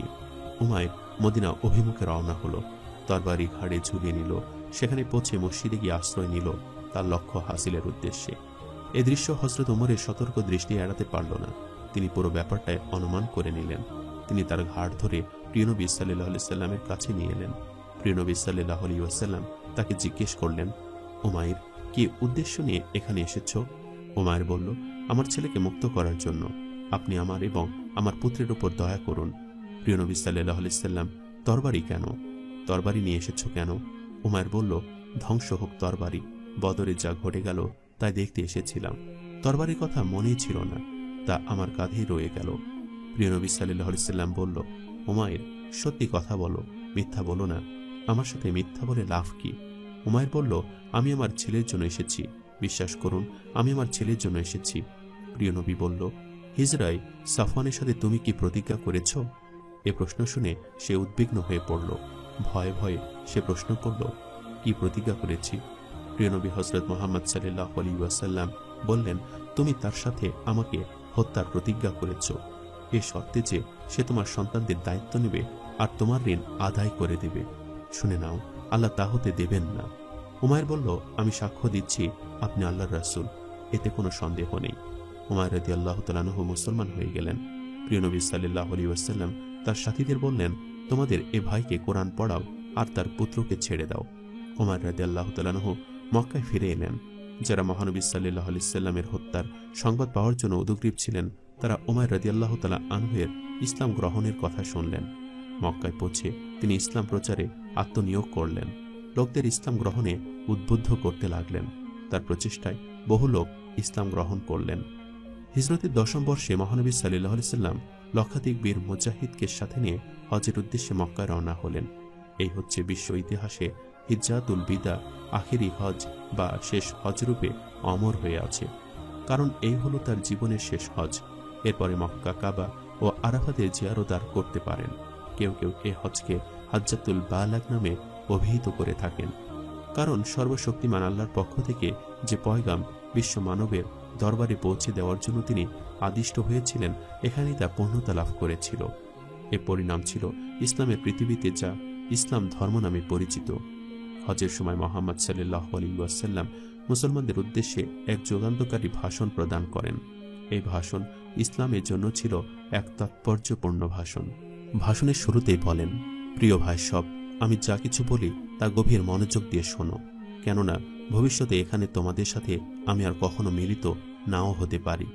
এরপর তিনি মুসলমানদের উদ্দেশ্যে শেষ ওসিয়ত ঘোষণা করলেন। তার সংক্ষিপ্ত মর্মবাণী এইরূপ: আল্লাহর কিতাব ও রাসূলের সুন্নাতকে কঠিনভাবে আঁকড়ে থাকবে, মানুষের জান, মাল ও সম্মানের প্রতি লক্ষ্য রাখবে, কারো গচ্ছিত সম্পদ আত্মসাৎ করবে না, খুন খারাপি করবে না এবং সুদ খাবে না। মহানবী ভাষণ দিতে গিয়ে একথাও বললেন যে মুসলমানরা পরস্পরের মধ্যে শিকলের মতো শৃঙ্খলাবদ্ধভাবে অবস্থান করবে, অন্য মানুষদের সাথেও সুন্দর আচরণ করবে। তিনি সাম্য ও স্বাধীনতার উপরও গুরুত্ব দিলেন। জাতপাতের ভেদাভেদের শৃঙ্খলা ভেঙে টুকরো টুকরো করে দিলেন। তিনি বললেন, লোক সকল, তোমাদের পিতা একজন মাত্র পুরুষ, সমস্ত মানুষই আদমের সন্তান এবং আদমকে মাটি থেকে সৃষ্টি করা হয়েছে। তোমাদের মধ্যের কাছে সে ব্যক্তি শ্রেষ্ঠ যে আল্লাহকে সবচেয়ে বেশি ভয় করে। শুনে রাখো, একজন আরবের ওপর একজন অনারবের এবং একজন অন্যের ওপর একজন আরবের কোনো শ্রেষ্ঠত্ব নেই। শ্রেষ্ঠত্বের একমাত্র অবলম্বন হল খোদাভীতি। ভাষণ শেষে মহানবী সাল্লাল্লাহু আলাইহি সাল্লাম বললেন, হে আল্লাহ, আমি কি তোমার পয়গাম পৌঁছে দিয়েছি? 1,00,000 কণ্ঠ হতে একসাথে উচ্চারিত হল, অবশ্যই। আল্লাহর প্রিয় নবী সাল্লাল্লাহু আলাইহি সাল্লাম সর্বশক্তিমান আল্লাহর উদ্দেশ্যে 3 বার বললেন, হে আল্লাহ, তুমি সাক্ষী থাকো। ভাষণ শেষ হওয়ার পর হযরত বিলাল রাদিয়াল্লাহু তাআলা আনহু অতি মধুর ও উদাত্ত কণ্ঠে আজান দিলেন। মহানবী সাল্লাল্লাহু আলাইহি ওয়াসাল্লাম একসাথে জোহর ও আসরের নামাজ আদায় করলেন। যে সময় তিনি শেষ ফরজ আদায় করছিলেন, ঠিক সে সময় আল্লাহর পক্ষ হতে মঙ্গলবার্তা অবতীর্ণ হয়। আজ আমি তোমার জন্য তোমার দিনকে পুরো করে নিলাম এবং আমার নিয়ামত তোমার উপর পুরো করে নিলাম এবং ইসলামকে একমাত্র ধর্ম বলে মনোনীত করলাম। আল কোরআন, সূরা মায়েদা। মহানবী সাল্লাল্লাহু আলাইহি সাল্লামের কণ্ঠ নিঃসৃত এ আয়াত শুনে হযরত আবু বকর রাদিয়াল্লাহু তাআলা আনহু কেঁদে উঠলেন। কারণ তিনি বুঝতে পেরেছিলেন যে দুনিয়া থেকে মহানবী সাল্লাল্লাহু আলাইহি সাল্লামের বিদায়ের ক্ষণ ঘনিয়ে এসেছে। তারপর যখন পরবর্তী সূত্রটি অবতীর্ণ হল, তখনও হযরত আবু বকর রাদিয়াল্লাহু তাআলা আনহুর সামনে অস্ত্রপাত করছিলেন। যখন আল্লাহর সাহায্য আসতে থাকবে এবং বিজয় প্রাপ্ত হতে থাকবে, তখন দেখবে লোকেরা দলে দলে আল্লাহর ধর্মে আগমন করছে। তখন আল্লাহর প্রশংসা ও শ্রেষ্ঠত্বের বর্ণনা করো এবং তার কাছে মুক্তির জন্য প্রার্থনা করো। তিনি তো তার দাসের অনুশোচনা গ্রহণকারী। আল কোরআন, সূরা নাসর। হযরত আবু বকর রাদিয়াল্লাহু তাআলা আনহু এসব আয়াত শ্রবণ করে সন্দেহতীতভাবে বুঝতে পারলেন যে মহানবী সাল্লাল্লাহু আলাইহি ওয়াসাল্লাম যে দায়িত্ব ও কর্তব্য সমাপনের জন্য পৃথিবীতে আগমন করেছিলেন, এখন সে কাজ তার সম্পূর্ণ হয়েছে। এখন তিনি আমাদের জন্য ক্ষণিকের অতিথি মাত্র। একথা চিন্তা করে তিনি খুবই মর্মাহত হয়ে পড়লেন, আর তার দু চোখ বেয়ে তপ্ত অশ্রু গড়িয়ে পড়তে লাগল। হযরত আবু বকর রাদিয়াল্লাহু তাআলা আনহু সবচেয়ে বেশি ব্যথিত ও মর্মাহত হয়ে পড়েছিলেন। এর কারণ ছিল তার সবচেয়ে প্রিয় ব্যক্তি ছিলেন মহানবী সাল্লাল্লাহু আলাইহি ওয়াসাল্লাম। যদিও প্রতিটি মুসলমানই মহানবীর জন্য নিবেদিত প্রাণ ছিলেন, তার সামনে তাদের জীবনকে তারা অতি তুচ্ছ জ্ঞান করতেন। সহায় সম্পদ ও সন্তানদেরও কোনো পরোয়া করতেন না। হাজ্জাতুল বিদা বা বিদায় হজের পর কয়েকদিন অতিক্রান্ত হতে না হতে মহানবী সাল্লাল্লাহু আলাইহি সাল্লাম অসুস্থ হয়ে পড়লেন। এরকম অসুস্থ তিনি আর কখনো হননি। প্রচণ্ড জ্বরে তিনি এতটা কাবু হয়ে গেলেন যে তার চোখের ঘুম চলে গেল। গভীর রাতে মহানবী সাল্লাল্লাহু আলাইহি ওয়াসাল্লাম শয্যা ত্যাগ করে উঠে পড়লেন। ঘর থেকে বেরিয়ে মুসলমানদের কবরস্থানের দিকে চললেন। সেখানে পৌঁছে তিনি কবরবাসীর উদ্দেশ্যে বললেন, হে কবরবাসীগণ, তোমাদের উপর শান্তি বর্ষিত হোক। মহানবী সাল্লাল্লাহু আলাইহি ওয়াসাল্লাম তাদের আত্মার শান্তির জন্য প্রার্থনা করলেন। তারপর ঘরে ফিরে এলেন। রোগাক্রান্ত হওয়ার পর মহানবী সাল্লাল্লাহু আলাইহি ওয়াসাল্লাম সর্বপ্রথমে নিজের কবরস্থানের কথা মনে এলো। এর কারণ ছিল তিনি বুঝতে পেরেছিলেন তার জীবনে আসছে তাই সে স্থানটি নির্দিষ্ট করা। প্রিয়নবী সাল্লাল্লাহু আলাইহি ওয়াসাল্লাম নিয়ম করে প্রত্যেক বিবির কাছে পর্যায়ক্রমে অবস্থান করতেন। অসুস্থতার দিনগুলোতেও তার কোনো ব্যতিক্রম হল না। পর্যায়ক্রমে প্রত্যেক স্ত্রীর গৃহে দিনাতিপাত করতে লাগলেন। 5 দিন পর্যন্ত এভাবে চলল। এরপর অবস্থা আরও খারাপ হয়ে গেল। তার আর চলাফেরার শক্তি রইল না। তিনি তার সমস্ত স্ত্রীদের আহ্বান করে তার অন্তিম দিনগুলোতে হযরত আয়েশা রাদিয়াল্লাহু তাআলা আনহা এর ঘরে অবস্থানের জন্য অনুমতি চাইলেন। সব স্ত্রীরা তাতে সায় দিলেন। দুর্বলতার কারণে চলাফেরার মতো অবস্থা ছিল না। হযরত আলী রাদিয়াল্লাহু তাআলা আনহু ও হযরত আব্বাস রাদিয়াল্লাহু তাআলা আনহু দুজনে ধরে হযরত আয়েশা রাদিয়াল্লাহু তাআলা আনহা এর গৃহে নিয়ে গেলেন। মাথার যন্ত্রণায় কাতর হয়ে পড়েছিলেন, তাই তার মাথায় এক বেঁধে রাখা হয়েছিল। মুসলমানরা বড়ই অসহায় বোধ করতে লাগলেন। কিং কর্তব্য বিমূঢ় অবস্থার মধ্য দিয়ে তারা দিনাতিপাত করতে লাগলেন। সে সময় প্রচণ্ড কাতর অবস্থা তিনি বিছানায় শুয়েছিলেন। অসুস্থতা মুহুর্মুহু বেড়ে চলেছিল। এর পূর্বে এরকম কষ্টদায়ক ব্যাধিতে তিনি আর কখনো আক্রান্ত হননি, তাই বড়ই নিরাশ অসহায় বোধ করছিলেন। হিজরতের 6ষ্ঠ বর্ষে তার একবার অল্প একটু জ্বর হয়েছিল। 2-4 দিন বেছে কেছে চলার পরে সম্পূর্ণ সুস্থ হয়ে উঠেছিলেন। 7 বছর আগে এক ইহুদি রমণী তাকে বিষ মেশানো মাংস খেতে দিয়েছিল। বিষের প্রভাবে তিনি কদিন খুবই কষ্ট পেয়েছিলেন, কিন্তু কিছুদিনের মধ্যে চিকিৎসার পর তিনি সুস্থ হয়ে উঠেছিলেন। জীবনে মাত্র এই 2বার তিনি এরকম কষ্টে পড়েছিলেন। এছাড়া তিনি আর কখনো রোগপীড়ায় কষ্ট পাননি। এর বাহিরে তিনি ছিলেন পাকাপোক্ত ও সুস্বাস্থ্যের অধিকারী এক পূর্ণাঙ্গ মানুষ। এর বাহিরে কোনো রোগপীড়া তাকে আর কখনোই স্পর্শ করেনি।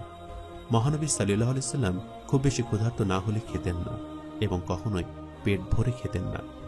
একসময় মিশরের রাজা উপহার স্বরূপ তাকে মধু, 2 জন দাসী ও একজন হেকিম প্রেরণ করেন। মহানবী সাল্লাল্লাহু আলাইহি ওয়াসাল্লাম মধু ও দাসী দুটিকে গ্রহণ করেন এবং হেকিমকে এই বলে ফেরত পাঠিয়ে দেন যে লোকেরা কাতর না হলে যেখানে যায় না এবং আতপেটা খেয়ে বেঁচে থাকে সেখানে রোগ তাদের কোথায় আক্রমণ করবে। এছাড়া তিনি সদা সর্বদাই পরিষ্কার পরিচ্ছন্ন থাকতেন। দিনে অন্তত 5 বার ওযু করতেন, কাপড় চোপড় পরিষ্কার রাখতেন। নোংরা ও অপবিত্রতাকে তিনি নিজেই ঘৃণা করতেন এবং অন্যকে পাক পবিত্র থাকার উৎসাহ যোগাতেন এবং বলতেন, পরিষ্কার পরিচ্ছন্নতা ঈমানের অঙ্গ। মহানবী সাল্লাল্লাহু আলাইহি ওয়াসাল্লাম কখনোই বেকার সময় কাটানো পছন্দ করতেন না। অলসতাকে কখনোই প্রশ্রয় দিতেন না। সর্বদা নির্মল চিত্ত ও সতর্ক থাকতেন। কখনো বা উপাসনার মধ্যে সময় অতিবাহিত করতেন, কখনো বা মুসলমানদের সার্বিক কল্যাণের জন্য নিজে ছোটাছুটি করতেন এবং তাদের ভালোর জন্য দিনরাত এক করে ফেলতেন। তিনি কখনোই ভোগ বিলাসিতাকে প্রশ্রয় দেননি, মনে কখনোই দুরাকাঙ্ক্ষাকে প্রশ্রয় দেননি। তার ইচ্ছা, অনিচ্ছা, আশা, আকাঙ্ক্ষা সবই ছিল আল্লাহরই অধীন। খারাপ এবং অমঙ্গলজনক যে কোনো কিছু থেকে তিনি যোজন যোজন দূরে অবস্থান করতেন। এরকম বহু নিয়মকানুন ব্যক্তি জীবনে মেনে চলতেন, যে কারণে শান্তি, স্থিতি ও সুস্বাস্থ্য তার পায়ে এসে লুটিয়ে পড়ত। এমন সুশৃঙ্খল ও শান্তিপূর্ণ মহৎ জীবনখানি এভাবে রোগাক্রান্ত হয়ে প্রভাস পরিবার পরিজন সহ সকলেই বড় অসহায় এবং সৃষ্টিকারান্ত হয়ে পড়লেন। প্রিয় নবী সাল্লাল্লাহু আলাইহি ওয়াসাল্লামের শারীরিক অবস্থা আরও খারাপ হয়ে পড়ল। জ্বর একবার বাড়তে লাগলো, একবার কমতে লাগলো। যতক্ষণ পর্যন্ত চলার শক্তি ছিল ততক্ষণ পর্যন্ত মহানবী সাল্লাল্লাহু আলাইহি ওয়াসাল্লাম মসজিদে গিয়ে নামাজে ইমামতি করে গেলেন। সর্বশেষ নামাজ ছিল মাগরিবের নামাজ। ঈশার নামাজের সময় জিজ্ঞেস করলেন, নামাজ হয়ে গেছে? সাথীরা বললেন, না, কেবল আপনারই অপেক্ষায়। তিনি পাত্রে পানি ভরিয়ে নিয়ে গোসল সমাপন করলেন। উঠতে গেলেন কিন্তু পারলেন না, অচৈতন্য হয়ে পড়লেন। কিছুক্ষণ পর আবার চৈতন্য ফিরে এলো। তখন তিনি জিজ্ঞেস করলেন, নামাজ হয়ে গেছে? সঙ্গীরা আবার বললেন, আপনারই অপেক্ষা। তিনি আবার গোসল করলেন এবং উঠতে চাইলেন। এবারও অচৈতন্য হয়ে পড়লেন। কিছুক্ষণ পরে চৈতন্য ফিরে এলে আবারও জিজ্ঞেস করলেন, নামাজ হয়ে গেছে? আবারও জবাব এলো, আপনারই অপেক্ষা। তিনি আবারও শরীরে পানি ঢাললেন, আবার উঠতে গেলেন কিন্তু পারলেন না, আবারও অচৈতন্য হয়ে পড়লেন। এবার চৈতন্য ফিরে বললেন, আবু বকরকে নামাজ পড়াতে বলো। হযরত আয়েশা রাদিয়াল্লাহু তাআলা আনহা বলল, আল্লাহর রাসূল তার কণ্ঠস্বর বড়ই মৃদু, কোরআন পড়তে গেলেও খুব বেশি পরিমাণে কাঁদতে থাকেন, লোকেরা তার কণ্ঠস্বর শুনতে পাবে না। প্রিয় নবী সাল্লাল্লাহু আলাইহি সাল্লাম রোগ যন্ত্রণায় অস্থির হয়ে উঠেছিলেন। তিনি বিরক্ত হয়ে জোরালো আওয়াজে বললেন, আবু বকরকে বলো তিনি নামাজ পড়াবেন। হযরত আবু বকর রাদিয়াল্লাহু তাআলা আনহু আদেশ পালন করলেন এবং কয়েকদিন যাবৎ নামাজ পড়াতে লাগলেন। মহাপ্রণয়ের 4 দিন পূর্বে রোগ যন্ত্রণা থেকে তিনি কিছুটা স্বস্তি পেলেন। জোহরের নামাজ সময় হয়ে গিয়েছিল। 7 মশক পানিতে গোসল করলেন। তারপর কাপড় পরে মাথায় পাগড়ি বেঁধে হযরত আলী ও হযরত আব্বাসের সাহায্যে মসজিদে গেলেন। নামাজ হচ্ছিল। হযরত আবু বকর রাদিয়াল্লাহু তাআলা আনহু ইমামতি করছিলেন। মহানবী সাল্লাল্লাহু আলাইহি সাল্লাম আগমনে বুঝতে পেরে পিছু হটতে চাইলেন, কিন্তু তিনি মুহাম্মদ সাল্লাল্লাহু আলাইহি সাল্লাম তা রুখে দিয়ে নামাজে বসে গেলেন। নামাজের শেষে তিনি ছোট্ট একটা ভাষণ দিলেন। মুসলমানগণ, আমি বুঝতে পারছি যে তোমরা তোমাদের নবী সাল্লাল্লাহু আলাইহি সাল্লামের মৃত্যুর আশঙ্কায় খুবই ভীত হয়ে উঠেছ। আমার পূর্বে যত নবী এসেছেন তারা সকলে মৃত্যুর অমৃত সুধা পান করে জীবনের পরপারে চলে গিয়েছেন। এবার তাদের মতো আমাকেও চলে যেতে হবে। শুনে নাও, যারা প্রথমে হিজরত করেছে তাদের সাথে সর্বদাই সৎ ব্যবহার করবে। মুহাজিররাও যেন তেমন ব্যবহার করে। আর হ্যাঁ, আনসারদের সাথেও সৎ ব্যবহার করবে। যে আনসার ভালো ব্যবহার করে তার সাথেও ভালো ব্যবহার করবে। যে খারাপ করবে তাকে ক্ষমা করে দেবে। তারপর তিনি বললেন, সাধারণ মুসলমানদের সংখ্যা দিনের পর দিন বাড়তে থাকবে, কিন্তু আনসারদের সংখ্যার সাথে সাথে কমে যেতে থাকবে, যেমন খাওয়ার সময় লবণের পরিমাণ কমতে থাকে। আমার শরীর ক্ষীয়মান। আমার পরে যে মুসলমানদের খলিফা হবে আমি তাকে ওসিয়ত করছি সে যেন তাদের সাথে সৎ ব্যবহার করে। তারপর তিনি বললেন, আমি সেই বস্তুই হালাল করেছি আল্লাহ যা হালাল করেছেন, আমি সেই বন্ধুকে হারাম করেছি আল্লাহ যা হারাম করেছেন। মুসলমানগণ, আমি যদি কাউকে আঘাত দিয়ে থাকি আমি হাজির, আমার পীড়ন মুক্ত সে প্রতিশোধ নেই। আমি যদি কথার দ্বারা কাউকে কষ্ট দিয়ে থাকি সে তা করে প্রতিশোধ নেই। আমি যদি কারো কাছ থেকে কিছু নিয়ে থাকি সে তা নিয়ে নি। এক মুসলমান দাঁড়িয়ে বলল, আল্লাহ রাসূল, আপনার কাছে আমার 3টি দিরহাম গচ্ছিত আছে। তিনি তাকে 3টি দিরহাম দিলেন। পুনরায় বললেন, হে আল্লাহর রাসূলের কন্যা ফাতিমা, হে আল্লাহর রাসূলের ফুফু সাফিয়া, তোমরা আল্লাহর কাছে যাওয়ার জন্য পরকালের পাথেয় সংগ্রহ করে নাও। আমি তোমাদের আল্লাহর কাছ থেকে রক্ষা করতে পারবো না। নবী করিম সাল্লাল্লাহু আলাইহি সাল্লামের কাছে বাইতুল মালের 60টি আশরাফি ছিল। রোগাক্রান্ত হওয়ার পর তিনি এই ভেবে আশঙ্কিত হয়ে পড়েছিলেন যে হঠাৎ যদি মৃত্যু হয়ে যায় তাহলে তা তার অধিকারে রয়ে যাবে। সেজন্য তিনি সেগুলোকে গরিবদের বিলিয়ে দেওয়ার নির্দেশ দেন। কিন্তু তার রোগাক্রান্ত অবস্থায় সকলেই তার দেখাশোনার কাজে ব্যস্ত থাকায় সে কথা কারো স্মরণে থাকেনি। মহাপ্রণয়ের একদিন পূর্বে সে কথা তার স্মরণে আসতেই তিনি বললেন, সে আশরাফিগুলোর খবর কি? হযরত আয়েশা রাদিয়াল্লাহু তাআলা আনহা বলল, আল্লাহর রাসূল তা ঘরে আছে।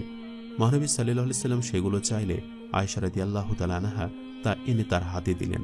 নবীজি সেগুলো হাতে নিয়ে বললেন, মুহাম্মদ যদি এগুলো তার গৃহে রেখে প্রয়াত হয়ে যায় তাহলে তার প্রভুর কাছে কি জবাব দেবে? তারপর তিনি সেগুলোকে গরিব মুসলমানদের মধ্যে বন্টন করে নিলেন। কষ্ট বেড়ে চলল। জ্বর এতটাই বৃদ্ধি পেয়েছে যেন মনে হচ্ছে তার শরীর আগুনের মতো তপ্ত হয়ে উঠেছে। প্রিয় কন্যা ফাতিমা রাদিয়াল্লাহু তাআলা আনহা প্রতিদিনই পিতার সেবায় উপস্থিত হতেন। তাকে দেখে মহানবী সাল্লাল্লাহু আলাইহি সাল্লামের আদর স্নেহ খুবই বেড়ে যেত। পাশে বসিয়ে আদর করতেন, কপালে চুমু খেতেন। আজ তার শারীরিক ক্ষমতা খুবই কমে গেছে। হযরত ফাতিমা রাদিয়াল্লাহু তাআলা আনহা এলে তিনি উঠে তাকে আদর যত্ন করতে পারলেন না। তিনি কাছে এলেন, তিনি স্বয়ং তাকে চুমু খেলেন এবং পাশে বসে পড়লেন। জ্বর খুব বেড়ে যাওয়া তিনি বারবার অচেতন হয়ে পড়ছিলেন। একটি পাত্রে ঠান্ডা পানি ছিল, তিনি তা তার হাতে ঢেলে নিয়ে নিজের চোখে মুখে দিতে লাগলেন। খুবই কষ্ট ও অস্বস্তির মধ্য দিয়ে সময় অতিবাহিত হচ্ছিল। এমন সময় তার মুখ থেকে উচ্চারিত হলো এক বাক্য। বাক্যটি ছিল এমন, ইহুদি ও ঈসাইদের ওপর আল্লাহর অভিশাপ, তারা তাদের নবীদের কবরগুলোকে সিজদা গৃহে পরিণত করেছে। সোমবার রাতে তার জ্বর অনেকটা কমে গেল। দেখে মনে হচ্ছিল যে তিনি সুস্থ হয়ে উঠছেন। অস্বস্তি কেটে গিয়েছে, শরীর পূর্ণরূপে সুস্থ। যে দেখছে তার মনে হচ্ছে মহানবী সাল্লাল্লাহু আলাইহি ওয়াসাল্লাম একেবারে সুস্থ। চেহারা উজ্জ্বল হয়ে উঠেছে, ক্লান্ত দেহমন যেন ঝলমলিয়ে উঠেছে। মহানবী সাল্লাল্লাহু আলাইহি ওয়াসাল্লামের গৃহ ছিল মসজিদ সংলগ্ন। প্রভাত হলে পর্দা উঠিয়ে তিনি দেখলেন তার প্রিয় অনুচররা মসজিদে ফজরের নামাজের জন্য সমবেত হয়েছেন। তা দেখে তিনি খুবই আনন্দিত হয়ে উঠলেন এবং হাসতে হাসতে বললেন, আল্লাহর দুনিয়ায় এবার আল্লাহর নাম নেওয়ার এবং তার নবীর শিক্ষা মেনে চলার মতো একটি দল অবশেষে সৃষ্টি হয়েছে। তার সাথীরা নামাজের মধ্যেই তার আগমন অনুভব করে খুবই আনন্দিত হলেন এবং ভাবলেন নামাজ ভেঙে দিয়ে তার ইমামতিতে নামাজ পড়ি। হযরত আবু বকর রাদিয়াল্লাহু তাআলা আনহু ইমাম ছিলেন। তিনি চাচ্ছিলেন যে পিছু হটে যান, কিন্তু তিনি ইঙ্গিতে নিষেধ করলেন। তারপর গৃহে প্রবেশ করে পর্দা নামিয়ে দিলেন। দুর্বলতা এত বেশি ছিল যে পর্দা পুরো নামতে পারেনি। দুপায়ে ভর করে দাঁড়িয়ে থাকার মতো শক্তি তার ছিল না। কিন্তু অনুচরদের আনন্দিত দেখে তিনিও যার পর্নায় আনন্দিত হয়ে উঠেছিলেন। প্রতি মুহূর্তেই দুর্বলতা বেড়ে চলেছিল। মহাপ্রণয়ের ক্ষণ ধীরে ধীরে এগিয়ে আসছিল। তিনি পাত্র ভর্তি ঠান্ডা পানি চাইলেন। অবিলম্বে পানি আনা হলো। তিনি বারবার তাতে হাত ডুবিয়ে পানি নিয়ে সারা গায়ে দিতে লাগলেন, সাথে সাথে মুখেও দিতে লাগলেন। চাদর একবার মুখের উপর টেনে দিতে লাগলেন, একবার সরিয়ে নিতে লাগলেন। সে সময় নবীজির মুখ দিয়ে অনবরত উচ্চারিত হতে থাকে, হে আল্লাহ, তুমি মৃত্যু যন্ত্রণা সহজ করে দাও। প্রিয় পিতার এ দুঃসহ যন্ত্রণা দেখে কন্যা ফাতিমা রাদিয়াল্লাহু তাআলা আনহা খুবই উদ্বিগ্ন হয়ে উঠলেন। তিনি কাঁদতে কাঁদতে বললেন, উফ, আমার আব্বার কি কষ্ট। এ কথা শুনে তিনি বললেন, এরপর তোমার আব্বা আর কোনোদিন কষ্ট পাবেন না। বিকেলবেলা শ্বাসকষ্ট শুরু হয়ে গিয়েছিল। এর মধ্যে তার মুখ থেকে উচ্চারিত হলো, নামাজ বান্দার সবচেয়ে শ্রেষ্ঠ পথ। তারপর উপরে হাত উঠালেন। তিনি আঙ্গুল দিয়ে ইঙ্গিত করলেন সেই মহাসত্তার প্রতি। তারপর বললেন, এখন আর কেউ নয়, তিনি আমার সবচেয়ে বড় সাথী।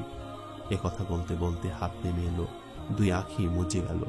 তার অমর আত্মা মহান প্রভুর উদ্দেশ্যে অনন্তে যাত্রা করল। রবিউল আওয়াল মাসের 12 তারিখ সোমবার হিজরতের 11 বর্ষে মহানবী সাল্লাল্লাহু আলাইহি ওয়াসাল্লামের মহাপ্রয়াণ ঘটল।